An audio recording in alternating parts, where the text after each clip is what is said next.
Welcome to the Salmon Runs YouTube. Enjoy the video.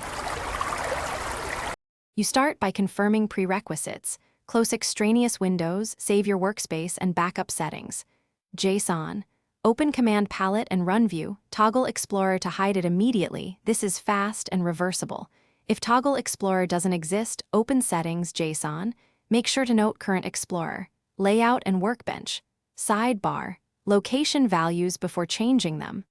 Once done, you'll have the Explorer out of sight and a safe copy of settings to restore. This prevents accidental loss if you need the original layout. You now edit settings, JSON to make the change persistent.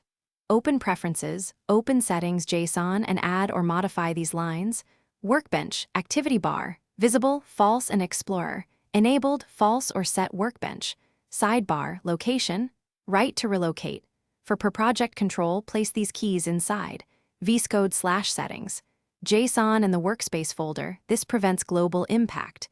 Make sure to save and then reload the window. Because settings cascade, Workspace entries override user settings. Use that to scope the removal safely. You finish by reloading the window so VS Code applies the JSON changes. Use Developer, Reload Window.